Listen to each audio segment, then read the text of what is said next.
Palmas Reales, Iglesia Bíblica Bautista, perfeccionando tu vida con la palabra de Dios.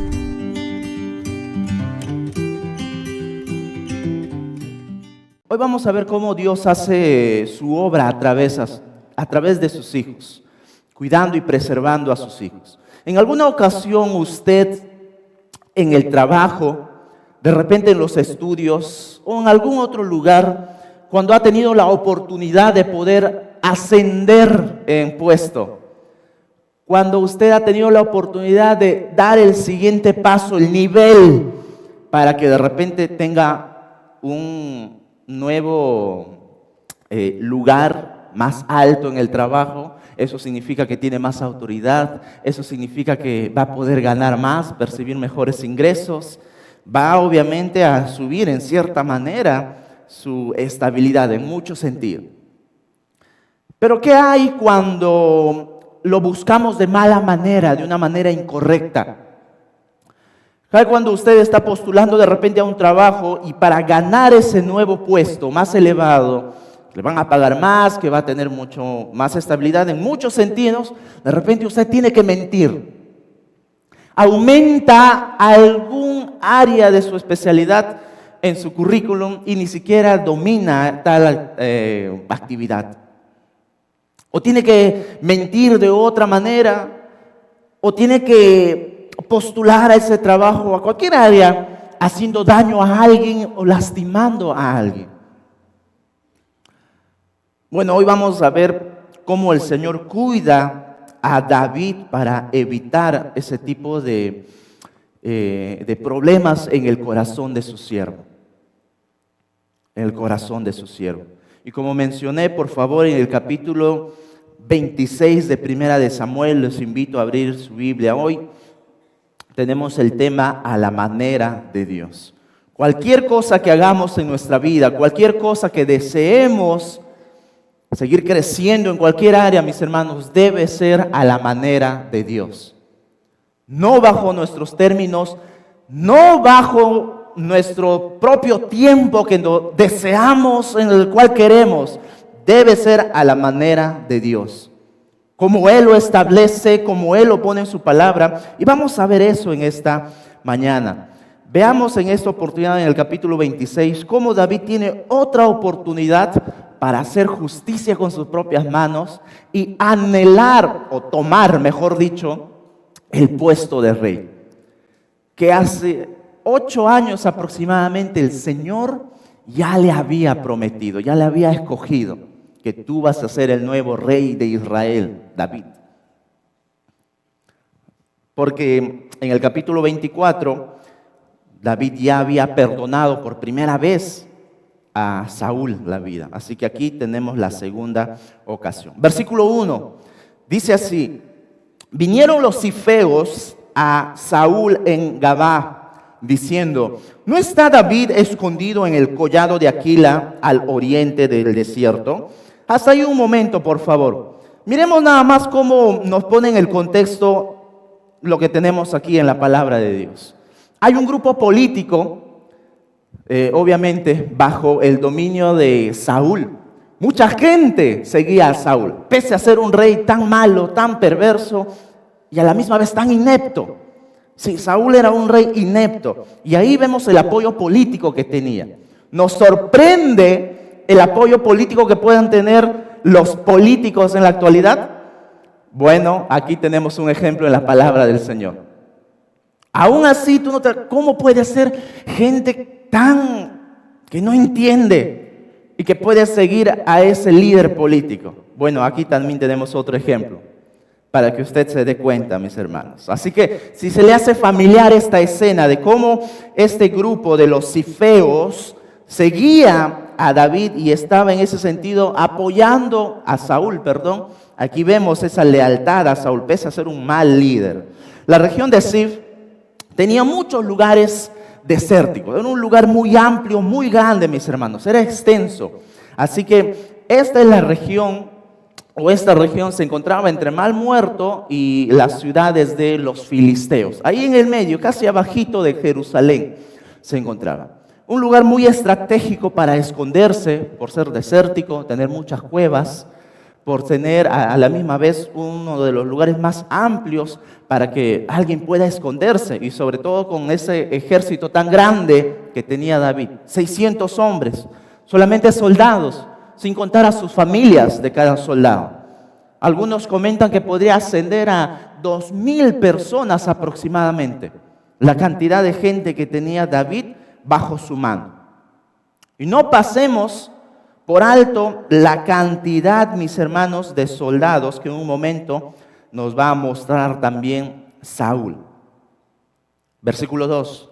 Saúl entonces se levantó y descendió al desierto de Zif, llevando consigo 3,000 hombres escogidos de Israel para buscar a David en el desierto de Zif. Observen nada más la cantidad de soldados que había tomado Saúl. 3,000 hombres, cualquiera que estaban aprendiendo a pelear. 3,000 hombres que ni siquiera sabían defenderse. No, eran hombres escogidos. Eran hombres que sabían pelear, asesinos, preparados para la batalla. Este era sus soldados de Saúl. Y permítanme recordarles que Saúl no tenía como su estrategia política principal cuidar al pueblo. No tenía en su agenda política alimentar al pueblo. No tenía en su agenda política defender de los filisteos al pueblo. La principal agenda política de Saúl era matar a David. Eso era la gestión política de Saúl. Qué gran desperdicio de recursos, ¿verdad? Eso le va a decir Saúl más adelante.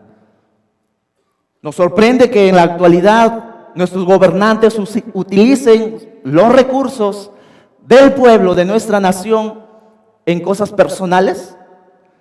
Nos sorprende que puedan llenar sus bolsillos con los recursos del pueblo, con los recursos de nuestra nación. Bueno, acá vemos a Saúl, igualito a los reyes, a los gobernantes de nuestra actualidad incluso, mis hermanos.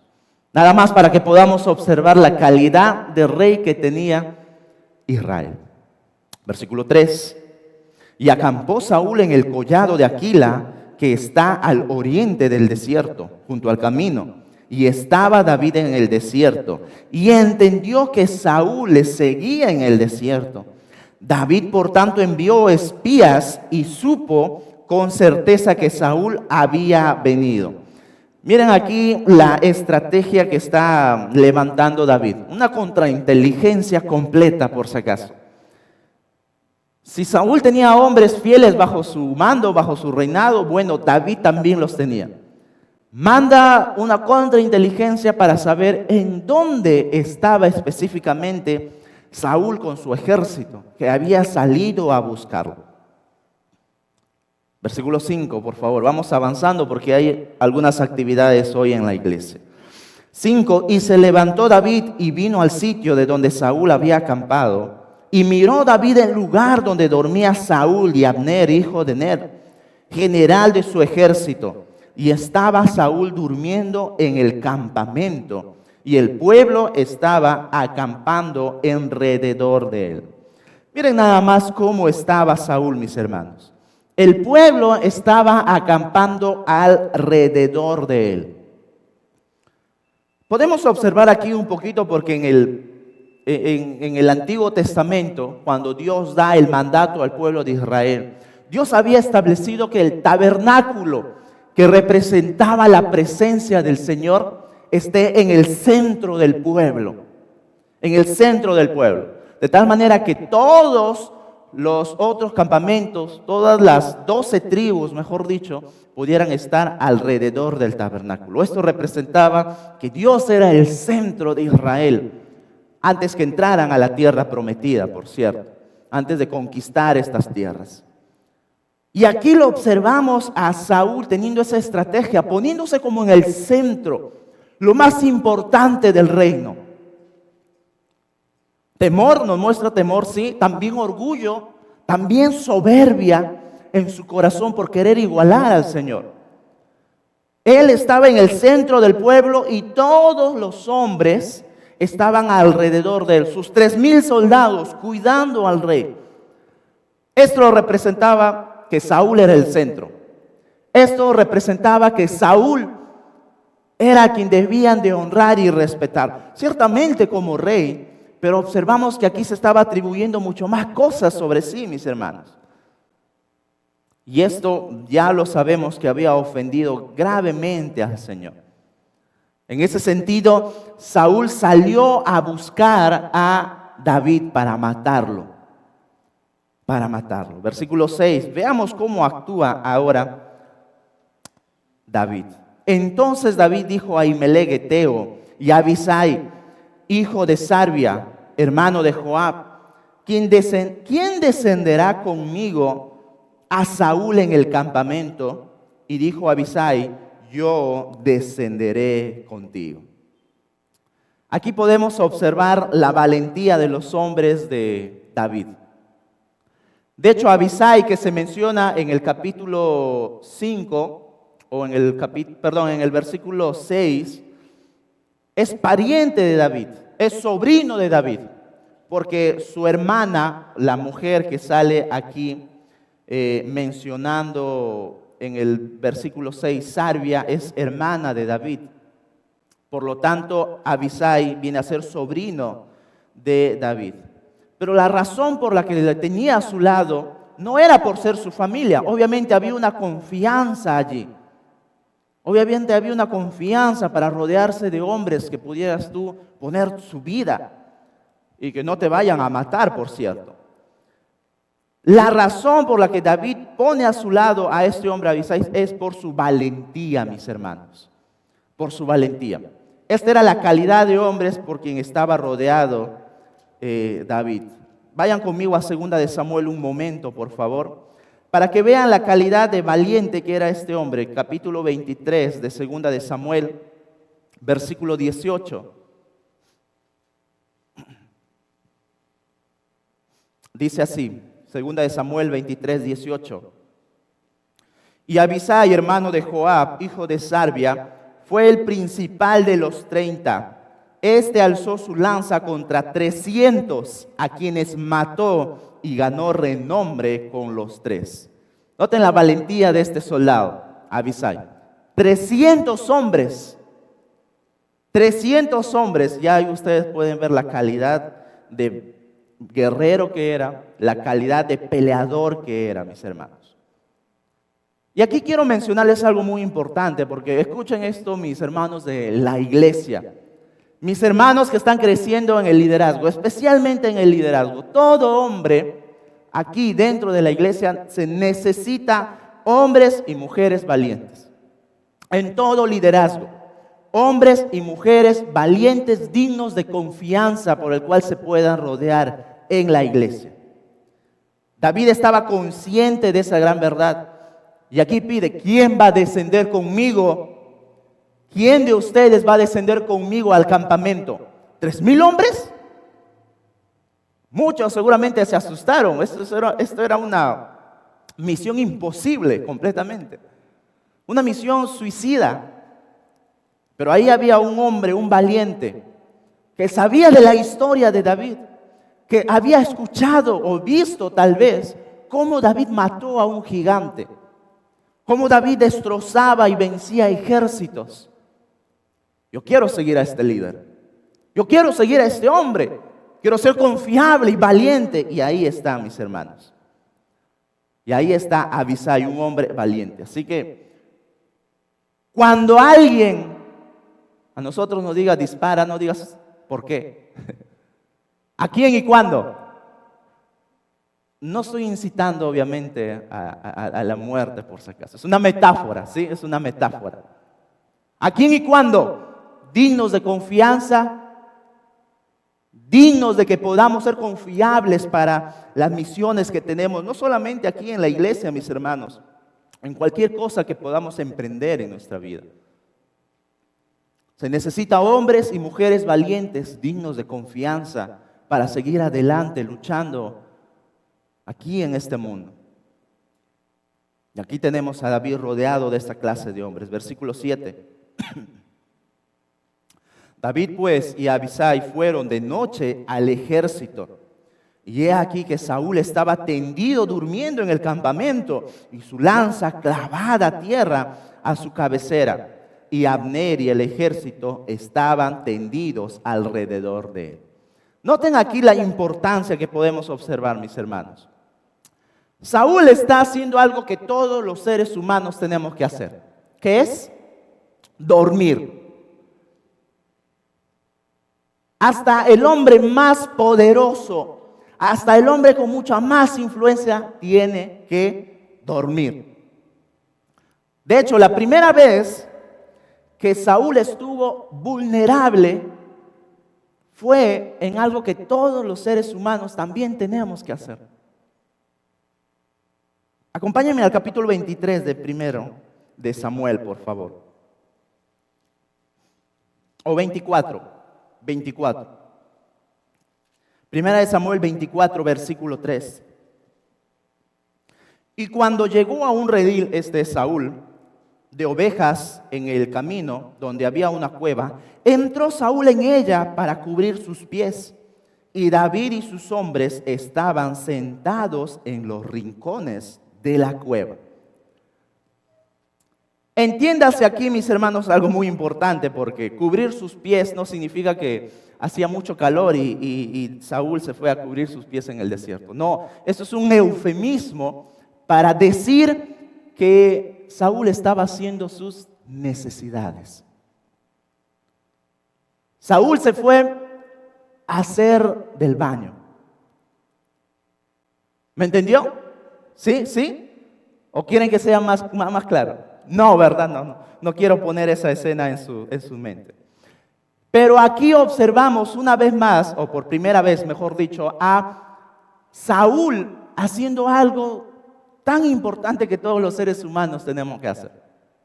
Y no fue tan precavido Saúl de enviar a sus hombres para que revisen la cueva. Se fue y entró confiadamente y se puso a hacer lo que tenía que hacer. Y noten la escena allí. ¿Estaba solo? No, para nada. ¿Cuántos hombres los estaban observando? Dice que estaba David y sus hombres sentados en los rincones de la cueva, viendo cómo Saúl entraba y hacía lo que tenía que hacer. 600 hombres estaban en esa cueva, por si acaso. Ahí vemos lo descuidado que era Saúl, mis hermanos. Ahora, esa sería la segunda vez del capítulo 26 en donde Saúl se encuentra vulnerable. Pero no solamente Saúl, es su general, el capitán de su ejército. Y de hecho, todos sus hombres estaban haciendo lo mismo. Estaban durmiendo, tendidos en el campamento. Abner y el ejército estaban allí acostados alrededor de él, mis hermanos. Ahora, ¿tú cómo respondes a esta situación? Alguien diría, yo aprovecho aquí la oportunidad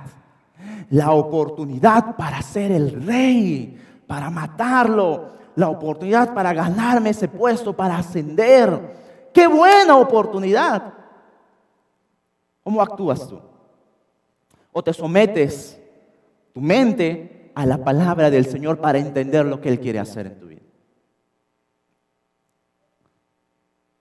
Veamos cómo empieza a actuar David, versículo 8. Entonces Abisai, este es el hombre que le había acompañado a esta misión imposible. Entonces dijo Abisai a David: hoy ha entregado Dios a tu enemigo en tu mano. Ahora pues, déjame que le hiera con la lanza y lo enclavaré en la tierra de un golpe y no le daré segundo golpe. Observemos algo muy importante aquí, mis hermanos. Abisai, este hombre que acompañó a David, era valiente, pero le faltaba fe. Era valiente, digno de confianza, un hombre guerrero, pero le faltaba ese conocimiento, le faltaba esa sabiduría, le faltaba esa experiencia que David ya había adquirido hasta aquí, obedeciendo al Señor viendo cómo Él lo estaba guiando a ser ese hombre conforme al corazón de Dios. Eso es lo que tiene David de su parte, mis hermanos. Eso es lo que tiene David de su lado. ¿Por qué digo esto? Porque Abisai era uno de los cientos de hombres que seguramente estuvieron en la cueva que leímos del capítulo 24, que estaban viendo a Saúl y escucharon a David seguramente decir: ¿cómo voy a tocar al ungido del Señor? ¿Cómo voy a poner mi mano contra él?, decía David. Y por eso aquí Abisai se adelanta y no espera que David diga una palabra, sino él dice: Señor, yo lo hago por ti. Señor, déjame que le clave la lanza, que le clave la lanza. Y con un solo golpe lo mato. No va a sufrir, como diríamos, el tiro de gracia, nada más de frente. Bueno, sería una estocada de gracia. No va a haber sufrimiento, va a ser seco, rápidamente lo voy a matar. Así razonaba, por ejemplo, Abisai. Porque Saúl era enemigo de David. Así estaba razonando Abisai. Si está siguiendo a mi Señor, si está siguiendo a David, obviamente esto lo odia. Esto es un enemigo, hay que darle muerte prontamente. Debe morir. Además, David es el próximo rey de Israel. Qué importante. Por eso Abisai dice esas palabras: hoy ha entregado Dios en tu mano a Saúl. Esta es la oportunidad, Señor. Déjame que yo mate a tu enemigo. Déjame que yo lo mate, yo lo voy a desaparecer ahora. Y es muy probable que por eso Abisai se ofrece a matar a Saúl. La escena aquí es: David, tú no tienes que mancharte las manos, yo lo voy a hacer. ¿Has escuchado esa frase? No te manches la mano, yo lo hago. Ni siquiera tienen que saber los demás. Sí, por lo bajo, nomás calladito, lo hacemos todo. Además, ni siquiera va a sufrir. ¿Qué haría usted si alguien le ofrece de alguna manera así? Nadie se va a enterar, calladito. No va a haber consecuencias. Hay que hacerlo. Vamos a ganar más. Vamos a subir de puesto. ¿Qué dice? ¿Lo hacemos? Versículo 9. Y David respondió a Abisai: no le mates, porque ¿quién extenderá su mano contra el ungido de Jehová y será inocente? Noten el respeto, mis hermanos, el temor que David tenía, mis hermanos. A Saúl, sí, tenía respeto a Saúl, pero lo que más le interesa a David es a Jehová, a Yahvé. Dice en el versículo 9: ¿quién extenderá su mano contra el ungido de Jehová y será inocente? Nadie nos podrá ver, nadie sabrá o se enterará de lo que hacemos. Pero hay alguien que nos ve, alguien que es omnisciente y lo conoce todo. Aquí está poniendo en práctica David lo que vimos en el capítulo 25. Cómo David estaba yendo completamente decidido a matar a todas las personas de una aldea, de un pueblo, de un lugar. Y el Señor lo protege, se acordarán, lo vimos. Cómo el Señor lo cuida, lo protege de no matar, asesinar a personas inocentes. Y aquí David está poniendo en práctica esa enseñanza de cómo Dios cuida, de cómo Dios hace justicia con sus propias manos.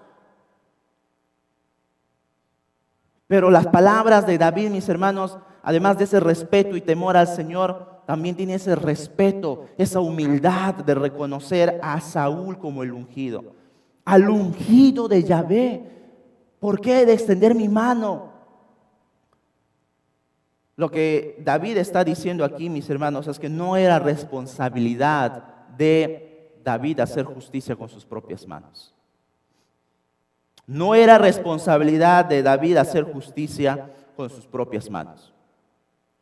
Aun cuando este rey malo quiere matarte, aun cuando este rey malo está moviendo todos los recursos del reino para desaparecerte,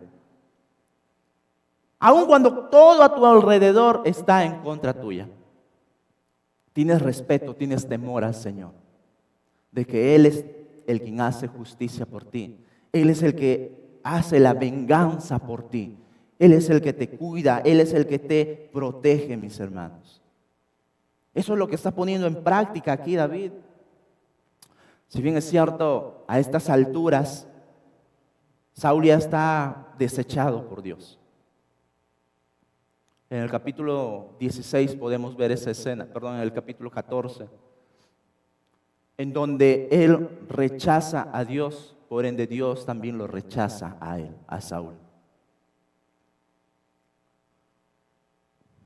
Nosotros diríamos, pero si ya está desechado, ya está, ¿para qué va a seguir reinando este perverso, este malo? Hagamos justicia con nuestras propias manos, lo tenemos todo con nosotros. Pero mis hermanos, David está completamente consciente de que eso era pecar contra Dios, porque Saúl había sido capacitado y ungido por el Espíritu Santo para ser el rey de Israel. Dios había dado todo para Saúl. Lo eligió, lo capacitó, hizo que el Espíritu Santo le diera todas las capacidades para gobernar, para que no sea un inepto, porque él no tenía nada de habilidades. Era solamente el guapo de la casa, el más churro, así nos presenta en el capítulo 9 de Primera de Samuel. Era guapo, alto, grande. Dice que no había nadie como él en Israel en altura. A los ojos de los hombres llamaba la atención. Esos eran sus únicos atributos. De ahí pastoreaba las ovejas de su padre. Ni siquiera eso lo supo cuidar, se los perdieron. Cuando sale a buscarlos, se da por vencido. Porque yo extraño mi camita, extraño mi comidita. ¿Para qué voy a ir por allá? ¿Para qué voy a ir a dormir en el desierto? Se perdió, nada más. Ni siquiera en el trabajo más básico de la casa era bueno. No era bueno para hacer nada. Pero cuando el Espíritu Santo lo capacita, es apto para hacer todo, mis hermanos. Cuando el Espíritu Santo nos capacita a cada uno de nosotros, estamos disponibles para servir al Señor en cualquier área que nos llama. Dejamos de ser ineptos, dejamos de ser útiles para ser útiles en las manos del alfarero. Y nosotros podríamos decir aquí, Saúl ya está desechado. Mira el tipo de rey que se ha convertido. Pero David está consciente de que él había sido ungido por Dios, capacitado por el Espíritu Santo. Si quiere leer esa parte de la historia, está en el capítulo 9 hasta el capítulo 13. Dios da todo a favor de Saúl, mis hermanos.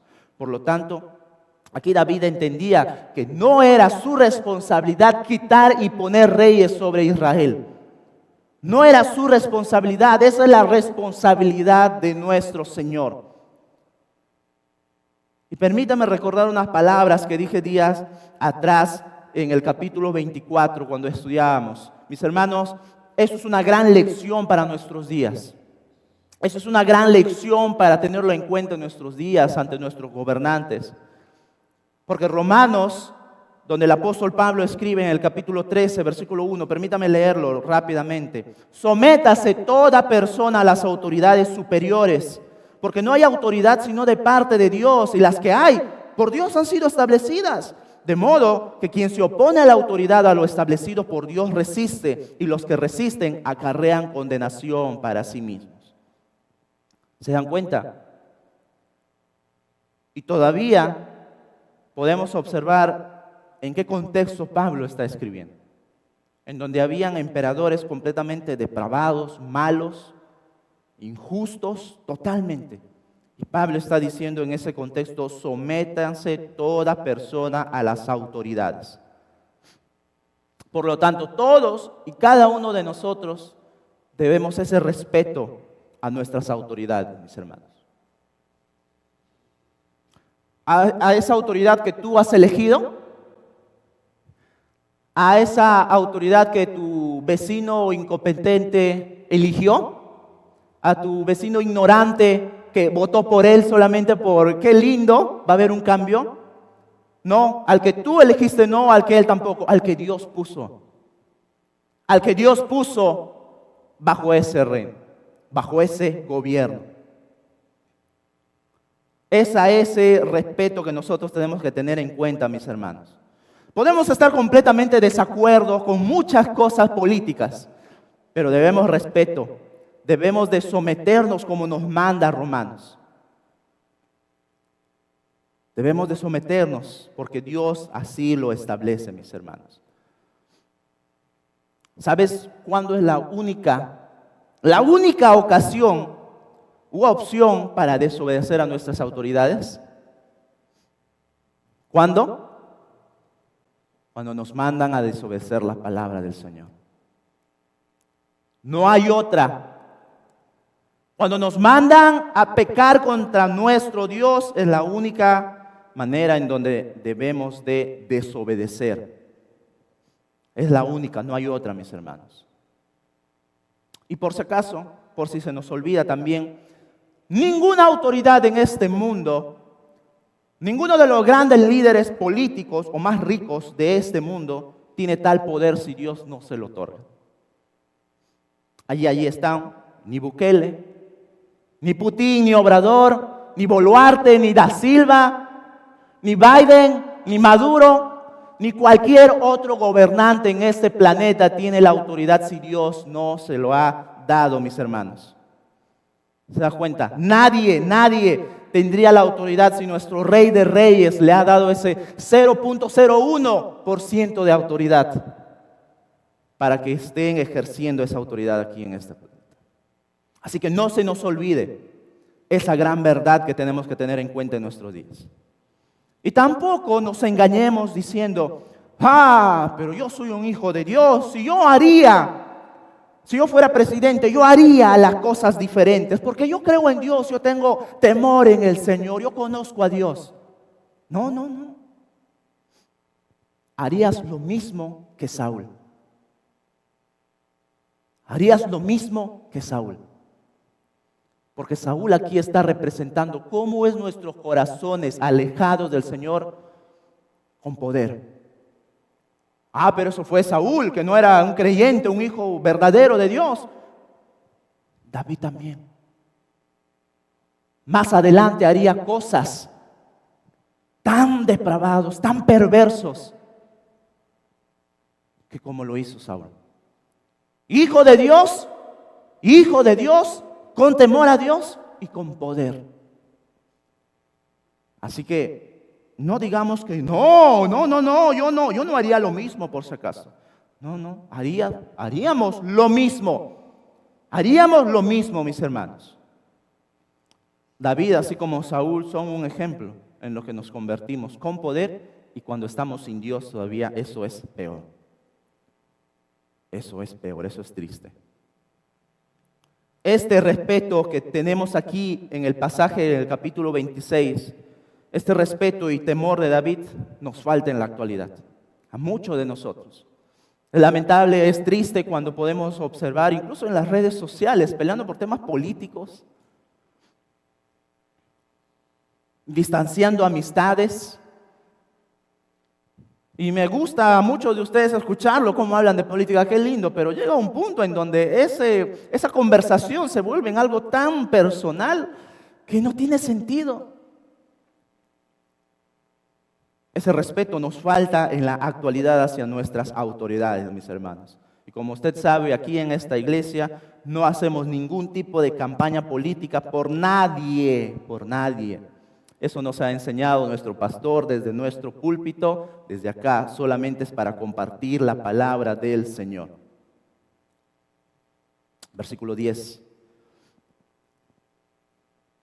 Dijo además David: vive Jehová, que si Jehová no lo hiriere, o su día llegue para que muera, o descendiendo en batalla perezca, guárdeme de Jehová de extender mi mano contra el ungido de Jehová. Pero toma ahora la lanza que está a su cabecera y la vasija de agua y vámonos. David está convencido de que Saúl moriría algún día, como cada uno de nosotros, pero no iba a ser bajo la espada ni bajo la mano de David. Yo no voy a tocar al inocente o al ungido de Jehová. Yo no le haré nada. Recordemos que aquí, mis hermanos, David tiene la oportunidad para, matando a Saúl, llegue a ser el rey.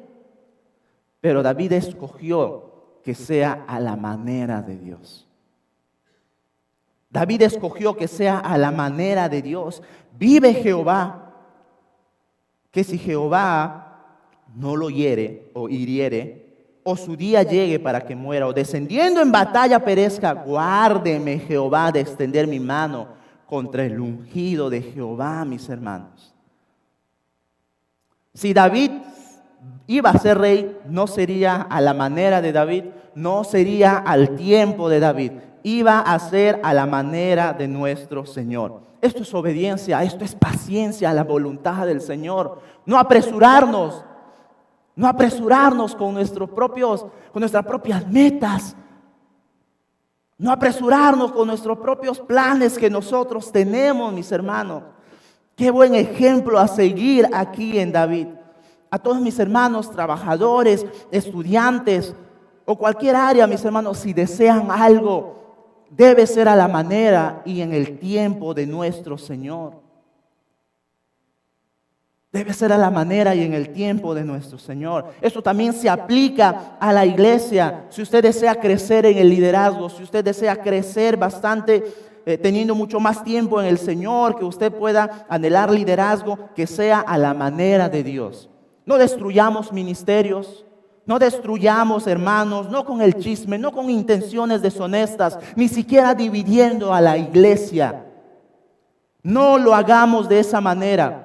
Que sea a la manera y en el tiempo de Dios. Es la única manera y la correcta. No hay otra.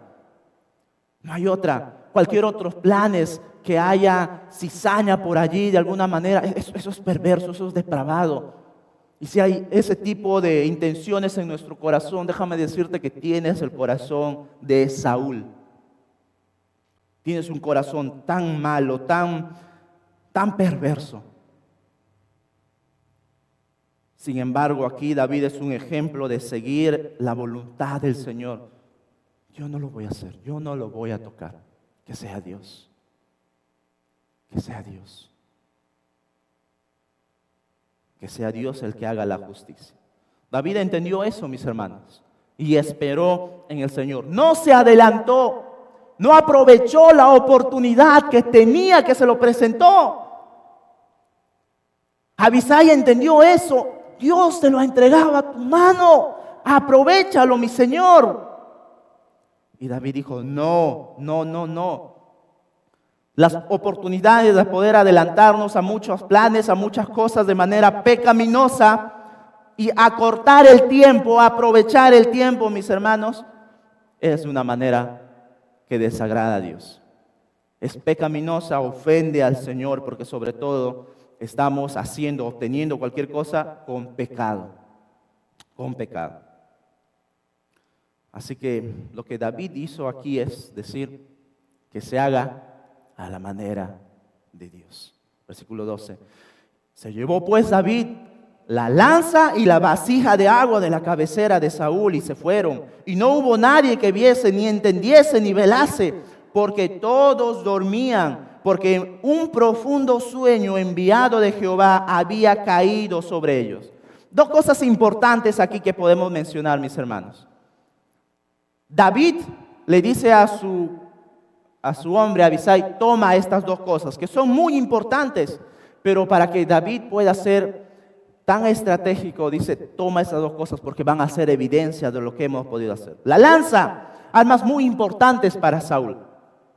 De hecho, lo vemos dentro del capítulo 14 en adelante, cómo Saúl quiso matar a David. Tuvo oportunidades para matar a David con su lanza. Entendemos que el arma favorita de Saúl era la lanza. Y David aquí le está diciendo, toma eso. Por lo tanto, Saúl estaba haciendo aquí un soldado inútil. Claro, no tiene arma. ¿Con qué va a pelear? Un soldado que no tiene arma no es un soldado. No es un soldado. También lo que coge Abisai es la vasija de agua. Probablemente servía como almohada. Era tan importante en aquellos tiempos, porque lo estaba usando ahí en su cabecera, en un desierto. Qué fresco cae un vaso de agua en las noches de verano, ¿verdad? Qué fresco cae. Y eso representa algo tan íntimo, tan acogedor, que David estaba despojando a Saúl. Y si te preguntas de repente, ¿tanto no escucharon nada estos hombres, estos soldados? 3,000 hombres y nadie escuchó nada. Es un sueño pesado. Ya quisiéramos dormir así, diríamos algunos, ¿no? Tanto que no sienten nada, ni siquiera un terremoto les levanta a esta gente. Pero así estaban dormidos. Fue porque Dios los hizo dormir, porque un profundo sueño enviado de Jehová había caído sobre ellos. Dios ya había actuado así anteriormente con un profundo sueño. Lo vemos en el libro de Génesis, donde hizo dormir a Adán con un profundo sueño. Y ahí vemos la primera cirugía que hace nuestro Señor, exitoso por cierto, donde abre el costado de Adán y de una de las costillas forma a la mujer. Eso lo vemos en el capítulo 2, versículo 21. Es decir, este acontecimiento fue algo tan sobrenatural que Dios hizo a favor de David para que pudiera actuar de esa manera. Y ahora veamos el plan, mis hermanos. Avancemos, por favor. Veamos una de las conversaciones más importantes que aquí también se lleva a cabo entre Saúl y David. Versículo 13 en adelante. Entonces pasó David al lado opuesto, es decir, se fue a la otra montaña y se puso en la cumbre del monte a lo lejos, habiendo gran distancia entre ellos, y dio voces David al pueblo y a Abner, hijo de Ner, diciendo: ¿no respondes, Abner? Entonces Abner respondió y dijo: ¿quién eres tú que gritas al rey? Y David dijo a Abner: ¿no eres tú un hombre? ¿Y quién hay como tú en Israel? Porque pues no has guardado al rey tu señor, porque uno del pueblo ha entrado a matar a tu señor. Esto que has hecho no está bien. Vive Jehová que sois dignos de muerte, porque no habéis guardado a vuestro señor, al ungido de Jehová. Mira pues ahora dónde está la lanza del rey y la vasija de agua que estaba a su cabecera.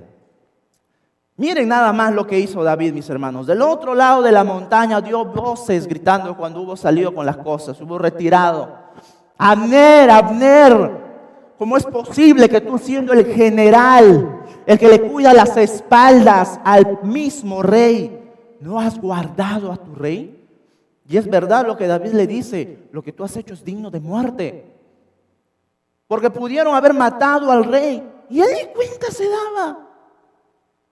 Estaba durmiendo tranquilamente, tan plácidamente estaba durmiendo que ni siquiera se dio cuenta cuando David y su hombre entró, mis hermanos. David tiene razón. Debes morir por lo que has hecho. Debes morir porque está mal, no has protegido a tu rey. Y por si no me crees, aquí tengo su lanza y su vasija de agua. Míralo, aquí está, no te estoy mintiendo. No te estoy mintiendo, tuve la oportunidad de matar a tu rey y tú no has guardado al ungido de Jehová. Tú no lo has guardado. Ahora recordemos que esos dos hombres estaban gritando. David estaba gritando de lo lejos: Abner, Abner. De montañas por ahí, colinas. Y ahí estaban varias voces. Ahora, al parecer esto despertó al rey, porque miren lo que sucede, versículo 17. Y conociendo Saúl la voz de David, dijo: ¿no es esta tu voz, hijo mío David? Y David respondió: mi voz es, rey, señor mío. Miren nada más lo hipócrita que era Saúl, mis hermanos. El hombre se fue a perseguirlo para matarlo y le está diciendo: hijo mío, ¿no eres tú? ¿No es esta tu voz? Miren nada más la clase de suegro que tenía, mis hermanos, Saúl. Así que si tu suegro te dice hijo mío, ya sabes cuáles son sus intenciones, ¿verdad? Ya sabes cuáles son sus intenciones. Saúl aquí está actuando como un perverso, un hipócrita, mis hermanos, porque lo quiere matar, pero está disimulando sus palabras de una manera tan bonita, tan hermosa. Hijo mío, David, he escuchado tu voz, he escuchado tu voz. Y es reconocido, porque recuerden que David también era cantante. Todo era este hombre, todos los atributos tenía, por si acaso, David. Todos los atributos muy buenos. Capítulo 16 también lo podemos ver eso. Y dentro de eso, el rey, o sus palabras nos van a llamar la atención aquí, porque miren lo que David primeramente le dice, 18. Y dijo, ¿por qué me persigue así mi señor a su siervo? ¿Qué he hecho? ¿Qué mal hay en mi mano? Ruego pues que el rey, mi señor, oiga ahora las palabras de su siervo. Si Jehová te ha incitado contra mí, acepte él la ofrenda. Mas si fuere hijos de hombres, malditos sean ellos en presencia de Jehová. Porque me han arrojado hoy para que no tenga parte en la heredad de Jehová, diciendo, ve y sirve a dioses ajenos.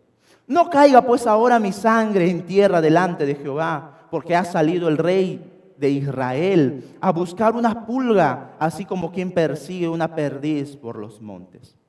En estos versos se demuestra, o David está demostrando dos razones por el cual él estaba creyendo que Saúl lo estaba persiguiendo. Noten la humildad de David acá, mis hermanos. Porque David no lo enfrenta y le dice, tú, Saúl, eres un hipócrita, me estás siguiendo para matarme. Soy sincero, yo hubiera respondido así. Hijo mío, ¿me dices?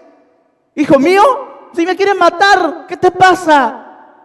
Yo hubiera respondido así, soy sincero. Pero observen a David su humildad. David no podía concebir en su mente que el rey lo quiera matar. Ni siquiera él veía maldad en el corazón de Saúl. Y él presenta dos razones por el cual el rey quiera matar a David. Y ninguna de ellas podía concebir que Saúl era malo. Así que a continuación, la primera razón que da es, primeramente, la razón puede que sea por Dios. Es decir, si yo he pecado contra Dios, por ende Saúl está siendo enviado por Dios para hacer justicia conmigo. Dios me está castigando por algún pecado que hice. ¿Y él había pecado? No, no había pecado nada. No había hecho nada. Dios más bien lo estaba guardando de pecar, como lo vimos en el capítulo 25. Por lo tanto, si yo he pecado contra Dios, yo voy a dar una ofrenda de expiación al Señor. Y se queda ahí. Esas son las palabras de David. Con una ofrenda de expiación basta. Y ahí se queda. Ahora, Señor, si no es eso, la segunda razón puede ser, es que tú estás rodeado por hombres perversos. Es que hay hombres malos que están alrededor de ti. Dice en el versículo 19, en la mitad. Mas si fueren hijos de hombres, malditos sean ellos en presencia de Jehová. Lo que David le está diciendo es que si habían hombres que te estaban contaminando el corazón, Señor, que ellos sean malditos. Que ellos paguen, porque yo no he hecho nada. Pero aquí observamos lo más que le dolía a David. No era que estaba huyendo de Saúl. No era que estaba viviendo en cuevas. No era que había dejado las ricas almohadas en su cama, la rica comida, el rico banquete para comer y alimentarse en el reino. Eso no era lo que le dolía a David, para nada, mis hermanos. El hecho mismo de estar siquiera viviendo en el desierto, había sido despojado de sus tierras, de sus casas, nada de eso. Lo que más le dolía a David era ser arrojado del lugar que Dios había establecido para adorarle. Eso era lo que más le dolía a este hombre.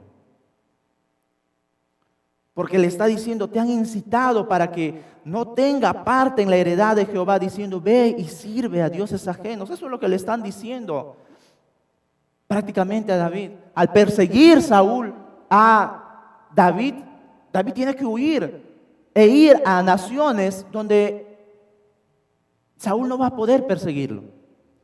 Y normalmente sucede cuando hay estos tipos de viajes, empiezas a adorar los dioses que hay alrededor. Eso pasó, por ejemplo, con Ruth. ¿Recuerdan la historia de Ruth? Cuando se fue a, era yerno, Sí, de Ruth, ¿verdad? Me estaba confundiendo. Y termina adorando más bien al Dios de Israel. Tu Dios será mi Dios. ¿Se dan cuenta? Ahí podemos ver esa enseñanza que hay detrás. Lo implícito que hay en esas palabras de David es que si yo me alejo, si a mí me estás persiguiendo, yo voy a terminar adorando a otros dioses. ¿Por qué me quieren sacar de alejar a mi Señor aquí en la tierra de Jerusalén, en donde está el tabernáculo? O bueno, todavía no estaba en Jerusalén. ¿Se dan cuenta, mis hermanos, la identidad que tiene David con su relación con el Señor? David no se olvidó que tiene un Dios. David no se había olvidado que aquí tenía un Dios. Esa debe ser nuestra identidad, mis hermanos, día a día. Como hijos de Dios debemos estar bien sólidos cuando el Señor nos lleve a otros lugares, cuando nos vayamos a trabajar, cuando vayamos a estudiar o cuando estemos haciendo cualquier otra cosa en nuestras vidas. David no se olvidó de que, bueno, solamente adoro en cierto lugar. Claro, esa era la idea en el Antiguo Testamento. Sin embargo, ahora tenemos una relación tan pura y tan hermosa con nuestro Señor que día y día podemos acercarnos a Él. Cada rato, en cada momento. Y lo último que resalta aquí David, mis hermanos, es su humildad. Porque le dice, ¿por qué ha salido el rey de Israel a buscar una pulga? Miren aquí su corazón. Yo soy una pulga. Es decir, era algo insignificante. ¿Por qué el Señor está gastando todos los recursos, su tiempo, para una pulga? Alguien tan insignificante que ni siquiera quiere hacerle daño. Hay mejores áreas para atender las necesidades del reino, Señor. No venga a perder mi tiempo conmigo. Esas son las palabras, mis hermanos, de este joven, de este David al rey. Esto nos muestra una reacción muy interesante de parte de Saúl. Versículo 21. Entonces dijo Saúl: he pecado, vuélvete, hijo mío, que ningún mal te haré, porque mi vida ha sido estimada preciosa hoy a tus ojos. He aquí yo he hecho neciamente y he errado en gran manera. Y David respondió y dijo: he aquí la lanza del rey, pase acá uno de los criados y tómela. Noten ahí, Saúl está diciendo: hijo mío, gracias, he pecado contigo. Ven, recoge, ven, dámela, vamos a ir al reino. Pero al parecer David no había creído el arrepentimiento de Saúl. Es por eso que David envía a un hombre a darle las armas, su lanza y su vasija. Esto nos muestra un falso arrepentimiento en el cual estaba mostrando este hombre Saúl. En este capítulo no hay llanto como sí lo hay en el capítulo 24, porque Saúl llora. Sabemos que eso era una mentira, porque aquí lo vemos una vez más volviendo con las intenciones de matar a David. Lágrimas de cocodrilo, podríamos decir nosotros, ¿verdad? Y eso era, mis hermanos, toda la actuación que aquí está haciendo Saúl no eran dignas de confiar. Y ahí tenemos la parte final, por favor. Versículo 22, y David respondió y dijo: he aquí la lanza del rey, pase acá uno de los criados y tómela.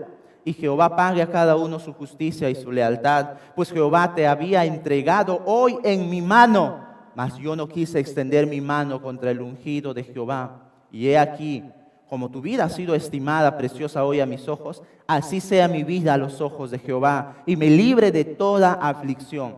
Y Saúl dijo a David: bendito eres tú, hijo mío, David. Sin duda emprenderás tus cosas grandes y prevalecerás. Entonces David se fue por su camino y Saúl se volvió a su lugar. Una vez más, esta es la última conversación entre David y Saúl que tenemos registrado en la Biblia, porque después no se vuelven a dirigir las palabras. Lo último que se enteraría David del rey Saúl es que está muerto, junto con su hijo Jonatán, que también está muerto, su mejor amigo. Mis hermanos, nosotros vamos a tener un sinnúmero de oportunidades que la vida o incluso Dios se nos van a presentar. Ahora, ¿por qué pongo entre comillas Dios? Porque pueden ser oportunidades pecaminosas. Ten cuidado si tú estás postulando en un trabajo y te incitan a pecar contra Dios.